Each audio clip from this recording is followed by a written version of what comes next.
السلام عليكم ورحمة الله وبركاته. ازيكم عاملين ايه؟ يا رب تكونوا بخير. النهاردة ان شاء الله في الفيديو هعمل لكم زي مفرش بكور البونبون. المفرش دوت انا كنت عاملاه قبل ما اعرف اللي هم، قولوا معايا، قبل ما اعرف قبل ما يعني الاقي المكان بتاع اللي هو الشبك اللي انا صورته لكم قبل كده في فيديو المشتريات. هسيبها لكم ان شاء الله في الشاشة النهائية تبقى تتفرجوا عليه. فهو بقى متواجد، هو كان فترة ما كانش متواجد، كان دايما متواجد على اونلاين بس تشتريه من النت يعني. فانا ما كنتش بصراحة بعرف يعني اشتريه من النت وكده، فكنت اتصرفت يعني. جبت حتة جلد زي دي، ده جلد اسمه جلد خفيف جدا، زي جلد الشنط. دوت الجلد دوت هتلاقيه عند الناس بتوع قولوا معايا، الناس اللي هم عندهم جلود العربيات، بيعملوا كفرات للعربيات، للانتريه بتاع العربيه جوه. الناس اللي هم عندهم الحاجات اللي هي اللي هي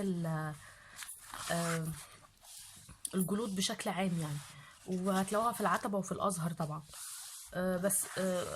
بس جلود اللي هي العربيات والحاجات دي مش شرط ان انتي تنزلي العتبة، ممكن تلاقيهم في محلات قريبة من كل منطقة او كده، فسهل ان انتي تاخدي منهم متر. فكان جبت منهم متر، المتر ده عملت بيه حاجات كتير جدا، شنط وحاجات كتير، وان شاء الله هعمل بيه حاجات كتير كمان جاية معاكم ان شاء الله، بينفع حاجات كتير جدا.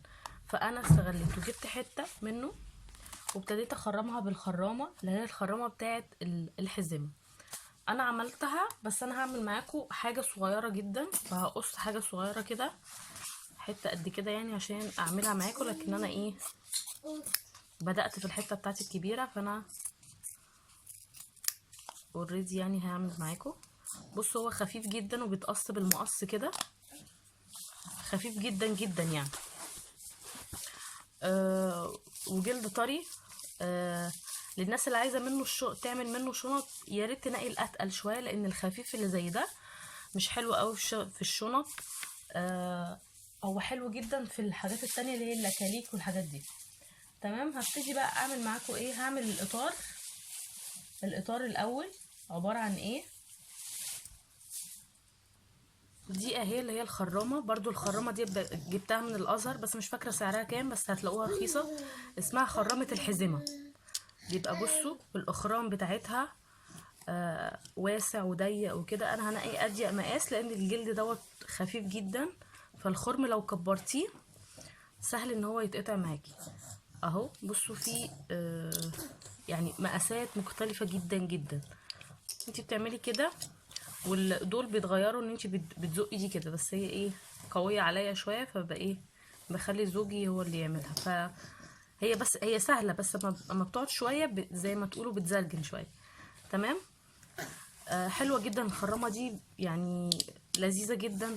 هتحتاجيها لو انت مش شرط ان انت تعملي مفرش او اللي انا هعمله ده، لا ممكن تعملي منه الشنط واللكاليك والحاجات دي.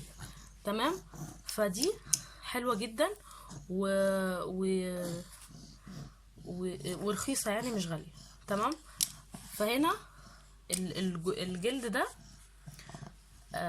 هعمله، ممكن تعمليه سجاده وممكن تعمليه مفرش. انا النهارده هشتغله مفرش، مفرش صغير كده من كور البونبو، مستطيل. انت تقدري بقى تقصي ده اهو مربع، انا هشتغله مستطيل. فانت تقدري بقى تقصي المكان دايره، تقصي بيضاوي، تقصي الشكل اللي انت عاجبك. وتبتدي تعملي ايه اهو، بتبتدي تعملي كده. امسكي دي كده وتقصي، امسكي دي كده وتقصي، وحسب بقى الاطار. بصوا المسافه بتاعتك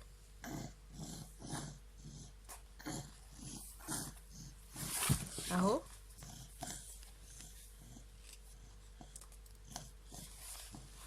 انا هعملها داير ما يدور المربع بتاعي ده.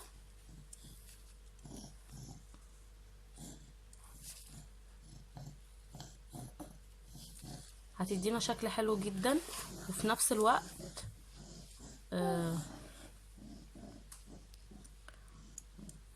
مش هتخلي الشكل الجلد يعني شكله مش حلو، لكنك بروزتي الجلد. اول حاجه بعمل الفريم دوت بتاع الجلد، وبعد كده بقى ايه الاخرام بتاع كور البومبو سهله جدا جدا جدا. في ناس بتعمل كور البومبو دي بتلزقها بالشمع، بصراحه انا ما بفضلش، خصوصا لو هتعملي مفرش او هتعملي سجاده ممكن ننفضه، ممكن يعني عمره مش طويل زي ما انت اما تخرمي حاجه يعني. وسهل ان انت تخرمي حتى من غير الخرامه ديت، ممكن تخرمي بمسمار، تخرمي ببنسة، بنسة شعر يعني.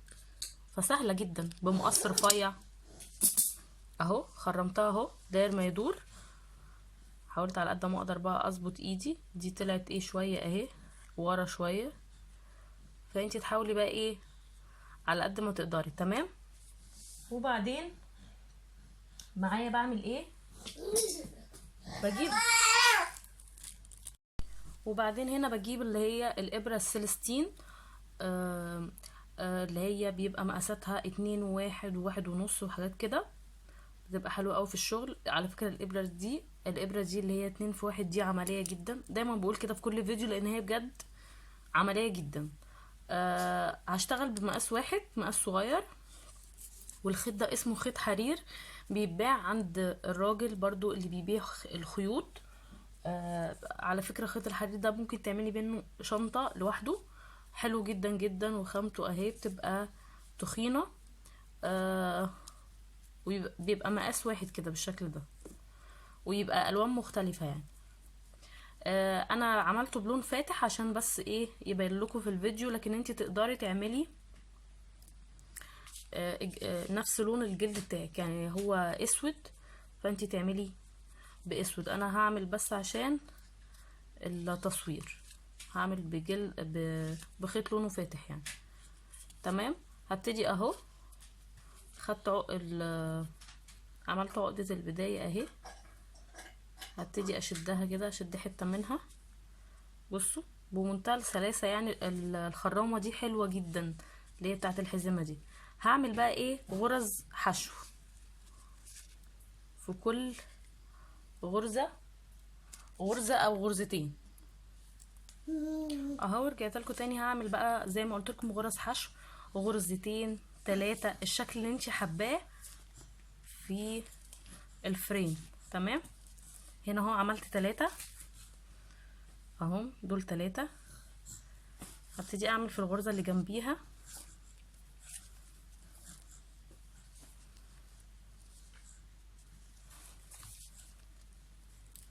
2 كويس، 2 غرزتين حشو في الكورنر، بس هي دايما بتبقى اكتر شوية من العادي يعني. الكورنر اللي هو ده اهو، غرزتين حشو عملتهم في كل مكان. هفضل ماشية بقى كده لغاية اخر المربع، عشان يدينا شكل حلو لكنك مطرزاه وايه، ومش بيبان خالص شكل الجلد المقصوص. بصوا بيدينا شكل حلو جدا جدا، تقدري تعملي منه كيس. انا نزلت لكم قبل كده فيديو على القناه ان انا عامله منه كيس، بوك صغير، بوك فلوس، فتقدري تعملي منه حاجات كتير قوي اهو. بفضل ماشيه كده بقى طول النهايه، بس طبعا زي ما عملت هنا بعمل هنا وبعمل هنا وبعمل هنا، يعني ايه هنا اهو هعمل 3 برضو زي ما عملت في الكورنر الاولاني اهو. بصوا شكله بيبقى حلو جدا جدا جدا، وتقدري تعملي منه حاجات كتير اوي، تقدري تعملي منه شنط صغيرة للاطفال او كده. بس بقى بصراحة انا جربت الجلد دوت في الشنط الكبيرة بتاعتنا احنا، طري جدا وما يستحملش، يعني ما يستحملش كتير. فايه عايزة ان انتي الجلد شوية تغيريه ان هو يبقى اتقل. ان شاء الله هروح عند الراجل بتاع الجلود وهصور لكم انواع واشكال، في انواع واشكال كتير جدا هصور لكم، وهجيب ان شاء الله جلد مختلف عن دوت. بصوا بقى هنا دي بعيد ازاي عن الغرز. لازم ايه تخلي بالك وانتي بتعملي بتخرمي. ممكن تحددي ترسمي من ورا، ترسمي من ورا بالقلم الجاف عشان تبقى الخروم عندك متساوية. انا هنا يعني بعمل لكم ايه مثال يعني صغير، يعني مش محتاجاه في حاجة. بس كده هفضل ماشية بقى كده ايه للاخر خالص. وبصوا اديتنا شكل حلو جدا، واللون دوت حلو جدا جدا مع الاسود بصراحة. يعني مدينا شكل برضو ايه مش شاذ كده، مش خارج بره الاطار، يعني شكله مش حلو مضايق العين، لا بالعكس مدينا شكل حلو جدا. هو جاي على ذهبي كده، هو اصلا لونه كافيه، بس في الكاميرا باين ان هو لونه ذهبي، لكن هو كافيه اصلا. اهو اكمل لكم الشكل للاخر عشان بس ايه يعني. اهو كده اهو وصلت للاخر. اعمل غرزتين حشو، واسلم حل اللي هي غرز الحشو. وبعدين هقفل هنا بمنزلقة على طول كده، واقطع الخيط وابتدي اداريه بين الشوك. اهو اجيب المقص بس كده، بعدين اشد الخيط وبعدين اداريه من ورا كده كده اهو، اشده كله كده اهو، وبعدين اقص الحته الزياده اهو. بصوا مربع شكله حلو جدا جدا. تقدري تعملي مربع كمان عليه وتقفليهم الاتنين. والخيط دوت حلو جدا ومتين جدا جدا في الشغل جدا، خيط الحرير دوت. وفي منه البقرة حجمين تقريبا، الحجم الصغير والحجم الكبير. تمام زي ما انتوا شايفين كده. خلاص خلصنا الاطار ده، نعتبر المفرش بتاعنا. انا المفرش بتاعي اهو، هوسع لكم الكاميرا دلوقتي اهو. ده شكلها. عملت الاطار هنا في الحته دي في الجلد ده باللون الاسود زي ما انتوا شايفين كده، هنا بلون مختلف. تمام. وبجيب بقى كور البومبو. انا عملت جزء هنا ملون كده الوان كتير لبواقي الخيط اللي عندي، والجزء ده عملته لون واحد بس، لون جراي. طبعا طريقة كور البومبو هسيبها لكم في نهاية الفيديو ان شاء الله في الشاشة النهائية. انا عملتها كتير، وكمان كنت جايبة الآلة بتاعت ازاي تعملوا كرة البومبو بالآلة تطلع حجم واحد. تمام. انا هنا اهو. تمام. ببتدي بقى اجيب هنا الخرامة بتاعتي دي،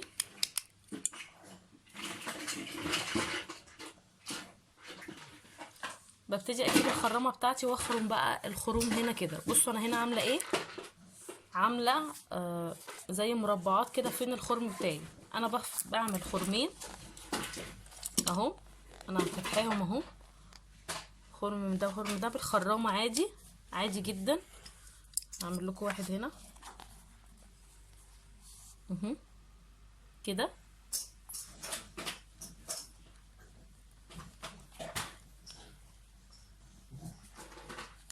اهو، وببتدي اربط فيه كرة البومبو. وببتدي اجيب كرة البومبو اهي، ببقى سايبه الفتلتين الطوال دول، وادخل في الفتحه بتاعتي اهو. ببتدي ادخل في الفتحه بتاعتي هنا كده،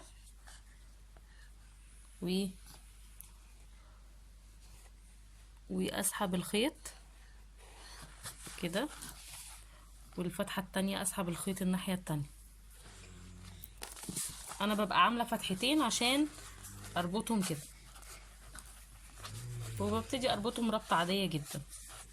دي بتخليها تبقى متينه وبتخليها تبقى حلوه.